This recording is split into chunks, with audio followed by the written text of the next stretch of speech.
Welcome to bKash IQ. উচ্চ মাধ্যমিক তৃতীয় সেমিস্টার লাস্ট অ্যান্ড ফাইনাল সম্পূর্ণ এক্সাম ওরিয়েন্টেড তোমাদের সামনে একটা ক্লাস উপস্থিত করা হলো। টপিকের নাম হচ্ছে আমাদের বেদান্ত দর্শন। এই বেদান্ত দর্শন টোটাল তোমাদের 8 নাম্বার থাকবে। 40-এর মধ্যে তোমাদেরকে 12 নম্বর পেতে হবে, আর 12-র মধ্যে 8 নাম্বার শুধুমাত্র একটা চ্যাপ্টার সম্পূর্ণ ধুয়ে পানি করে দেবো একদম। ভালো করে মনোযোগ সহকারে তোমরা ক্লাসটা করো। স্টার্ট করা যাক আজকের এই দ্বিতীয় পার্টে। ইতিপূর্বে কিন্তু পার্ট 1 আলোচনা করেছি বেদান্ত দর্শন থেকে, শুধুমাত্র টু দ্য পয়েন্ট এবং এক্সামের জন্য দুর্দান্ত একদম নিখুঁতভাবে তোমাদের সামনে টেক্সট বই উপস্থিত করতে চলেছি। চলো, কি রয়েছে এখানে যে বেদান্ত দর্শনের ভিত্তি। দেখো, অনেকের আর কি কনফিউজ হয়েছিল যে স্যার বেদান্ত দর্শনের ভিত্তিটা আরেকবার পড়ো না। এই বেদান্ত দর্শনের ভিত্তি থেকে নিশ্চিত থাকো 1 থেকে 2টো কোশ্চেন আসবেই। 100% লিখে নাও, অথবা 200% তো হয় না, তাও বলছি আর কি, এতটা বিশ্বাস সহকারে বলছি। এই ভিত্তি থেকে অর্থাৎ বেদান্ত দর্শনের ভিত্তি থেকে যে কোনো একটা কোশ্চেন দেখতে পাবে তো পাবে। কেমন কোশ্চেন হবে বলে দিচ্ছি আবার। অনেকের কোশ্চেন হচ্ছে যে আরেকবার এটা কি পড়ো না, কারণ খুব ইম্পর্টেন্ট রয়েছে এই বেদান্ত দর্শনের ভিত্তিটা। চলো, কি কি পড়তে হবে। উপনিষদকে এখান থেকে পড়বো আমরা। উপনিষদকে বেদান্ত দর্শনের ভিত্তি বলে স্বীকার করা হয়। মাথায় ঢুকলো? উপনিষদে কি বলা হয় না, শোনো, মাথায় ঢুকবে না হয়তো উপনিষদ কোথা থেকে আসলো আর ব্রহ্মসূত্র কোথা থেকে আসলো, এগুলো সমস্ত কিছু কিন্তু পার্ট 1-এ আলোচনা করা হয়েছে। ঠিক আছে, আমি সাজেশন করব, যদি তোমার কাছে আর কি এই ক্লাসটা পৌঁছে গেছে তার মানে এটাও করতে পারো, আদারওয়াইজ আর কি ওই ক্লাসটা করলে সবচেয়ে ভালো হবে। এই ক্লাসটা তারপর আর কি এই ক্লাসটা করতে পারো। ঠিক আছে, ডিসক্রিপশনে লিঙ্ক দেওয়া রয়েছে। কি করতে হবে?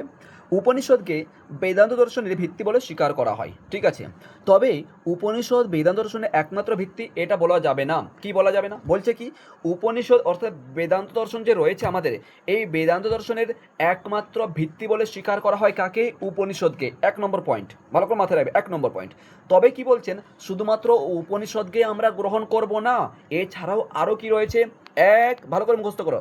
1 উপনিষদ, 2 ভগবদ্গীতা, 3 ব্রহ্মসূত্র। মনে থাকবে এই 3টা কথা, উপনিষদ, ভগবদ্গীতা, ব্রহ্মসূত্র। বলো, উপনিষদ, ভগবদ্গীতা, ব্রহ্মসূত্র, এই 3টা নাম। ঠিক আছে, এই 3টি একত্রে বলা হয় বেদান্ত দর্শনের ভিত্তি। অর্থাৎ তোমাদের যে বেদান্ত দর্শন রয়েছে, এই 3টা মিলে কিন্তু আমাদের বেদান্ত দর্শন তৈরি হয়েছে। আশা করি বুঝতে পেরেছো। নেক্সট চলে এসো। উপনিষদকে কি বলা হয়? খুব ইম্পর্টেন্ট এই লাইনটা। এইখান থেকে এই পর্যন্ত আসার প্রবল সম্ভাবনা রয়েছে, মাত্র 1.5খানা লাইন থেকে। কি বলা হচ্ছে দেখো, উপনিষদকে বেদান্ত দর্শনের শ্রুতি প্রস্থান বলা হয়। Very important. ইতিপূর্বের ক্লাসেও কিন্তু আলোচনা করি, তোমাদের তাও ডাউট থাকছে, ফলে আর কি এটা আর কি সলভ করছি। খুব ইম্পর্টেন্ট কিন্তু এটা মনে রাখবে। উপনিষদে কি বলা হয়? শ্রুতি প্রস্থান বলা হয়। ভগবদ্গীতাকে বলা হয় কি? স্মৃতি প্রস্থান বলা হয়। আর ব্রহ্মসূত্রকে কি বলা হয়? ন্যায় প্রস্থান বলা হয়। মনে থাকবে, উপনিষদে কি বলা হয়? শ্রুতি প্রস্থান। ভগবদ্গীতাকে কি বলা হয়? স্মৃতি প্রস্থান। ব্রহ্মসূত্রকে কি বলা হয়? ন্যায় প্রস্থান। মনে থাকবে, এই 3টা প্রস্থান একত্রে বলা হয় কি? প্রস্থানত্রয় বলা হয়। খুব ইম্পর্টেন্ট। তাহলে প্রস্থানত্রয় কাকে বলে প্রশ্ন আসবে। প্রস্থানত্রয় কোন কোন বিষয়টাকে বলা হয়, এই মতন সত্য মিথ্যা অথবা তোমার কয় স্তম্ভের সংখ্য, এই মতন কিন্তু প্রশ্ন এসেছে, আসবে কিন্তু। ঠিক আছে, তবে এইটা কিন্তু আসেনি, এইখান থেকে প্রশ্ন আসেনি, মানে ভিত্তি থেকে প্রশ্ন আসেনি। এইবার আসার প্রবল সম্ভাবনা আছে, মাথায় রাখো। ঠিক আছে, ওকে। তাহলে প্রস্থানত্রয় কাকে বলবো আমরা? ত্রয় মানে 3, মনে পড়ছে তো? ত্রয় মানে কি? 3, মানে 3টা নাম আসবে এখানে। ঠিক আছে, আর প্রস্থান মানে 3টে প্রস্থানের নাম। একটা প্রস্থান কি? শ্রুতি প্রস্থান, স্মৃতি প্রস্থান আর ন্যায় প্রস্থান। হয়ে গেল? ওকে, গুড। এরপরে চলে এসো, আর একটু স্পিড বাড়াবো আমি। ঠিক আছে, কারণ আমাদের টপিক রয়েছে বড়। তবে এই প্রস্থানের ক্ষেত্রে এই প্রস্থানত্রয়ের মধ্যে ন্যায় প্রস্থান বা ব্রহ্মসূত্র বেদান্ত দর্শনের মূল ভিত্তি বলে স্বীকার করা হয়। খুব ইম্পর্টেন্ট এটা। তাহলে আমরা মানে কি কি বললাম, যে এই যে 3টা প্রস্থান রয়েছে, এরকম তাহলে প্রশ্ন আসবে। 3টা প্রস্থানের মধ্যে সবচেয়ে উল্লেখযোগ্যভাবে বেদান্ত দর্শনের মূল ভিত্তি বলে কাকে স্বীকার করা হয়?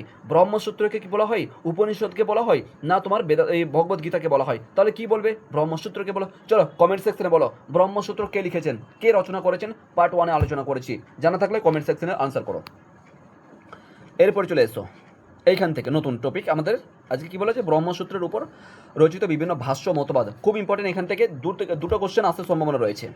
কেমন করে দেখো, মহর্ষি বাদনারায়ণ কৃত ব্রহ্মসূত্র, এই যে পেয়ে গেলে এক্ষুনি, যেটা কোশ্চেন করলাম তোমাদের, 550টি সূত্র রয়েছে। তাহলে এখান থেকে একটা কোশ্চেন হতে পারে যে ব্রহ্মসূত্র যে রয়েছে, ব্রহ্মসূত্রের মধ্যে কতটি সূত্র রয়েছে?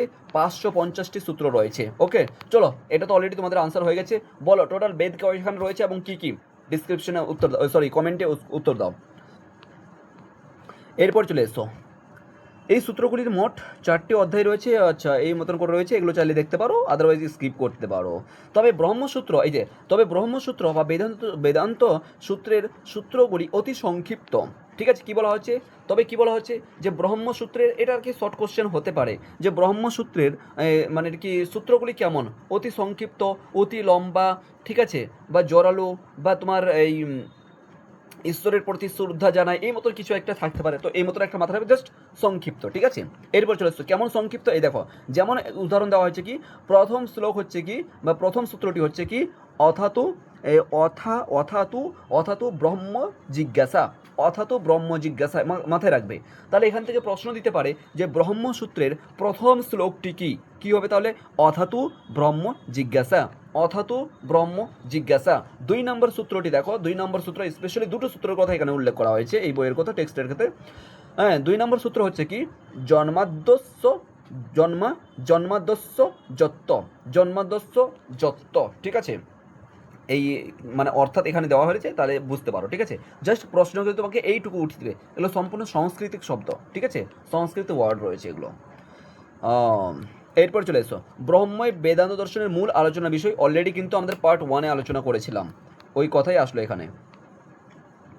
এই দেখো, এই যে ব্রহ্ম বেদান্ত দর্শনের মূল আলোচনা বিষয়, এই যে সূত্রগুলো রয়েছে, অর্থাৎ এই যে মহর্ষি বদনারায়ণের যে ব্রহ্মসূত্রের মধ্যে সূত্রগুলো রয়েছে, এই সূত্রগুলির ব্যাখ্যার অপর নাম হচ্ছে কি, ভাষ্য। অপর নাম কি, ভাষ্য। তাহলে এবার এইখান থেকে আমাদের ভাষ্য শুরু হচ্ছে।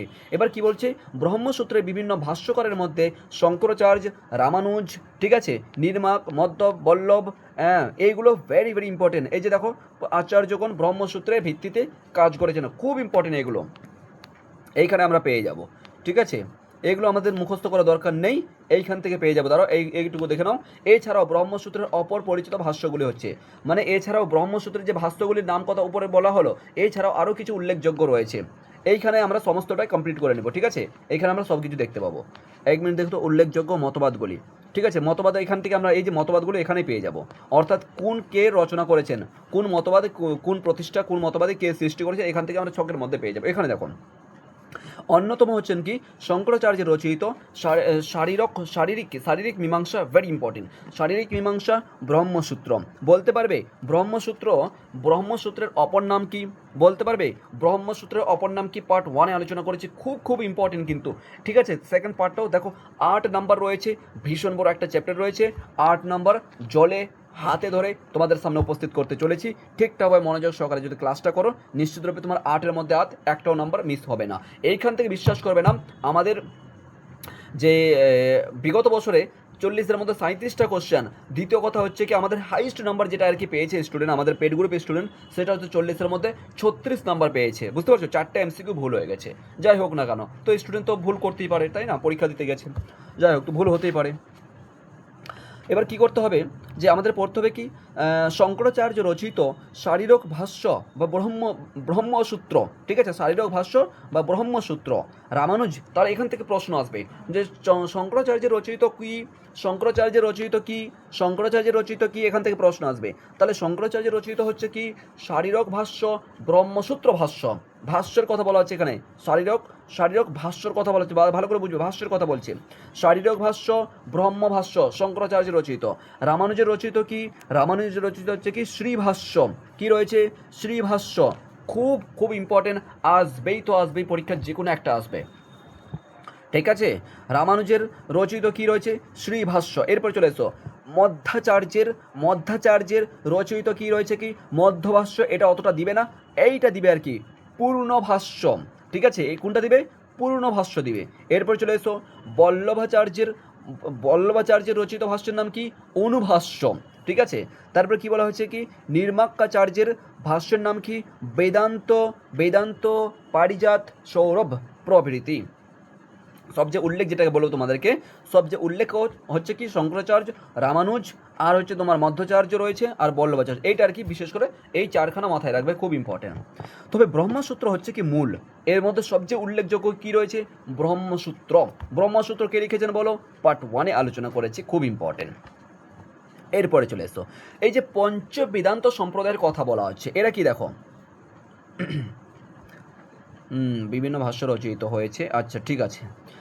মহর্ষি বদনারায়ণ প্রণীত ব্রহ্মসূত্রের বিভিন্ন ভাষ্যগুলির মধ্যে 5জন দার্শনিকের নাম বিশেষভাবে উল্লেখ করেছেন বা উল্লেখ পাওয়া যায়, ঠিক আছে। মানে মহর্ষি বদনারায়ণের যে প্রেরিত ব্রহ্মসূত্র রয়েছে, বিভিন্ন ভাষ্য রয়েছে, সেই ভাষ্যকে ভিত্তি করে স্পেশালি 5জন দার্শনিকের নাম তিনি উল্লেখ করেছেন। এই যে নামগুলো রয়েছে শঙ্করাচার্য, রামানুজ, এদের কথা খুব ইম্পর্টেন্ট, মুখস্থ রাখবে। এই 5জন হলেন বিখ্যাত পঞ্চ বেদান্ত সম্প্রদায়ের প্রতিষ্ঠাতা।